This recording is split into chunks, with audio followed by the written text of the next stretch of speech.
In the name of the Father, the Son, the Holy Spirit, one God. Amen. Glory be to God who has given us this chance to talk about His Word. This video is for deacons, future deacons, or anyone who's currently dating, engaged to, or hoping to marry a deacon. So this video is from my heart to yours. If none of these descriptions fit you, feel free to skip this video, as this is specifically intimate conversation meant for our church servants and their future spouses. The reason I'm sharing this today comes down to a few stories that have recently weighed very heavily on my heart.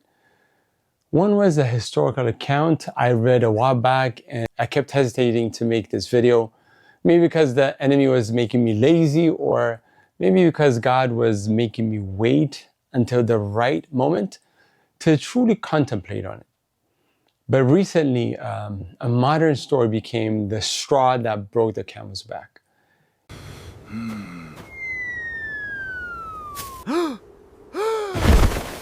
It confirmed to me that this is a conversation we can no longer avoid. I was actually speaking with one of the church scholars, a member of our church, seeking his spiritual guidance on how to approach this incredibly sensitive topic. What he shared with me shocked me deeply and pushed me to speak out pure love for y'all. I had asked him about heavy spiritual warfares our young deacons face, especially here in the West. Deacons are struggling with lust, and sadly, some are receiving dangerous, misguided advices. People are telling them, look, you live in a highly sexualized society. Everywhere you look, you are enticed. Don't stress too much about keeping your strict purity. The Bible says that righteous man falls 7 times and gets back up. Just confess, get absolution, and keep serving at the altar. My dear brothers, on the surface, that sounds comforting, but it is missing a vital, sobering truth. Yes, of course, any Christian who falls can repent, confess, and receives God's beautiful forgiveness. But a deacon who loses his boundary of purity cannot simply walk right back into the sanctuary and continue to serve at the altar. There are spiritual boundaries for the clergy members. When I was discussing this with the memher, he told me something even more heartbreaking. He said that some young women in our community have been terribly misled. They mistakenly believe that sleeping with the consecrated deacon brings a blessing upon them because he serves the holy altar. I was completely stunned. So let me speak to my beautiful young sisters first. If you have ever been exposed to this mindset, please hear me out. Hear me out of love. That is not how God's blessings work. Wanting to marry a deacon is a beautiful, holy goal, and I commend you for it. But please ensure that the man you are dating or engaged to honors the laws of God. If a deacon is pressuring you to sleep with him before marriage, that is a massive red flag.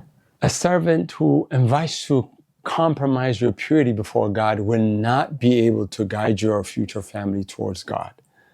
I heard a beautiful example from a teacher back in the days. He said, having sex before marriage is exactly like starting a running race before the starting gun was shot. It doesn't matter how fast you run or how hard you trained. The moment you cross that line early, you are automatically disqualified from the race. It works the same, the exact same way with God's timing and His blessings.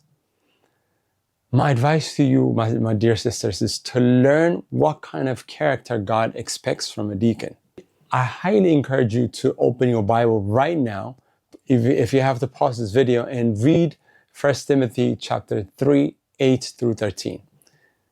When you find a man who genuinely strives for that standard, your future marriage will be filled with God's abundant grace.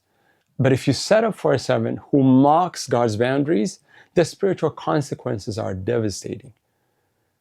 If you want proof for that, read 1 Samuel chapter 2 about what happened to the corrupt sons of Eli who disrespected the tabernacle. Now, to my dear brothers, the deacons, I know the warfare you are facing. I know the word is throwing temptations at you from every angle. There may be times when the temptation is literally pulling your clothes, just like Potiphar's wife did to Joseph. But remember what Joseph did though. He didn't argue, he didn't compromise, he dropped his garment and ran the opposite direction. I want to look into your eyes and say something from the place of deep understanding.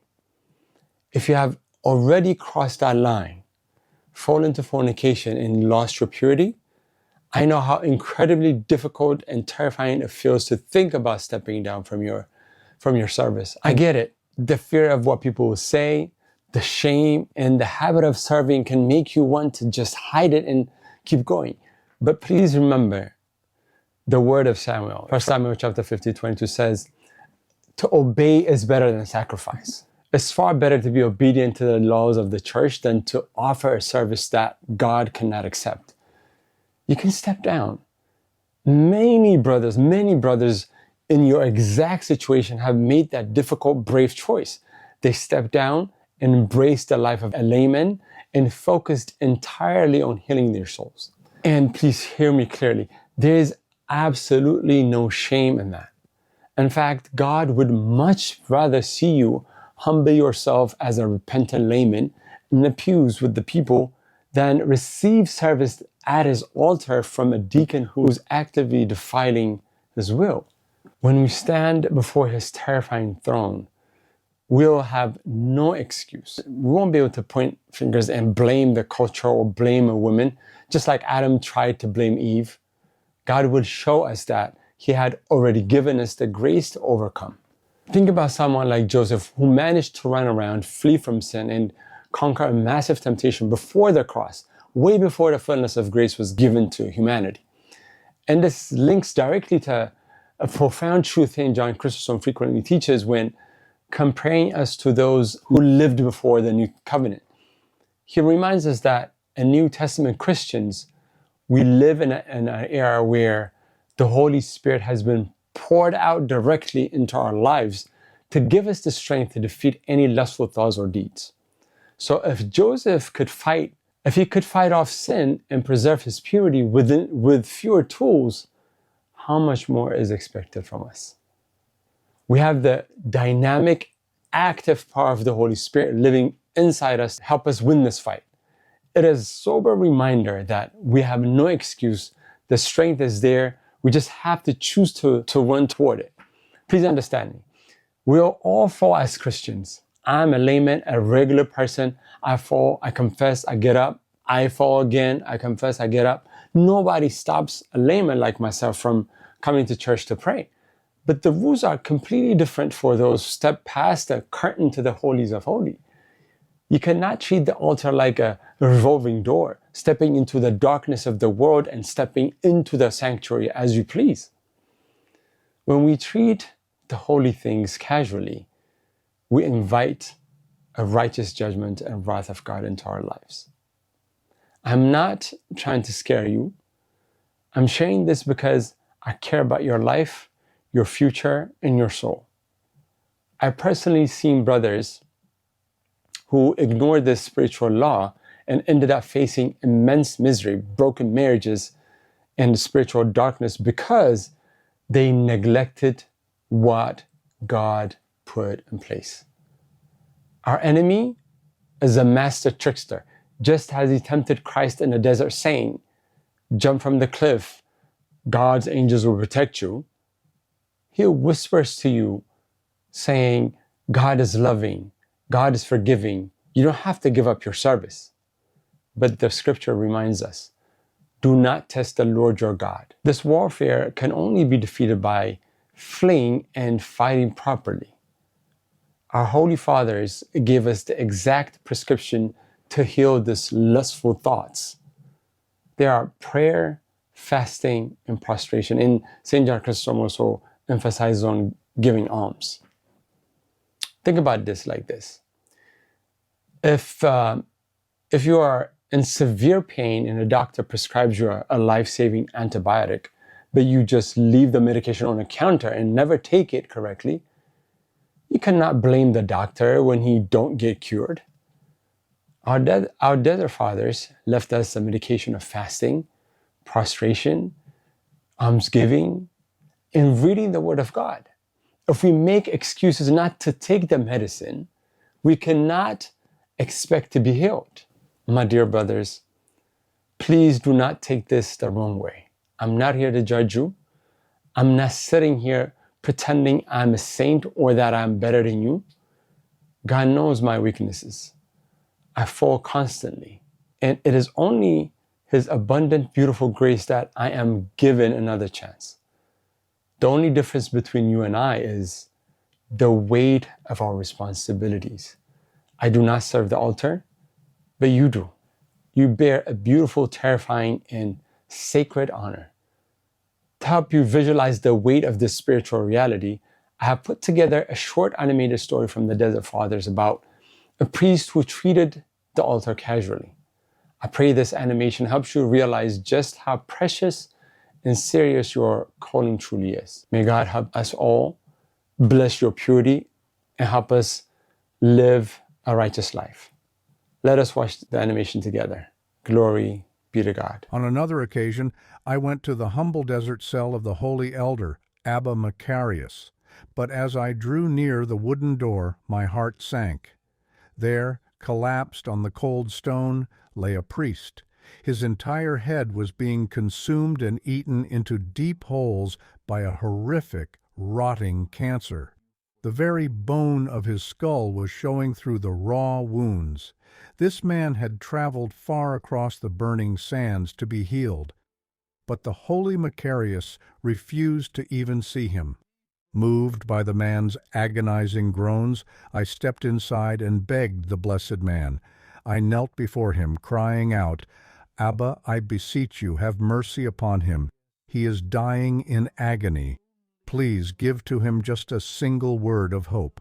But the holy elder looked down at me with eyes full of sorrow, not anger, and replied, "My son, he is not worthy to be healed, for this terrible punishment was sent upon his body directly from God." I was confused, but then the elder revealed the hidden rot that human eyes could not see. Macarius said to me, "Persuade him to forsake his ministration at the altar, for this man used to stand before the terrifying presence of God as a minister at the holy altar, while simultaneously sliding into the darkness to commit fornication. For this hypocrisy he was punished. Tell him to leave his ministry forever, and God will heal him." I went back outside and relayed these heavy words to the sick man. Hearing his secret sins laid bare, the broken priest wept bitterly from the depths of his soul. Having no other choice and realizing the gravity of his offenses, he pledged himself, "I repent, O God, with all my heart. Forgive me, a wretched sinner, for my terrible transgressions. Have mercy on me." Afterwards, Macarius finally received him. The elder looked into his soul and asked, "Do you believe that God exists?" The priest replied, "Yes, Master." "Perhaps you thought you could scoff at God?" "No," the priest wept. Macarius said, "If you acknowledge your folly and that your punishment was a fitting consequence for your deeds, confess your transgressions." The priest promised to live a quiet life of a layman. Then the blessed elder laid his hand upon him. And a true marvel took place right before my eyes. In a matter of days, the foul disease vanished entirely. The priest was made completely whole, his flesh restored, and thick hair grew upon his head once again. He returned to his house entirely healed, leaving the altar behind to save his soul from eternal fire.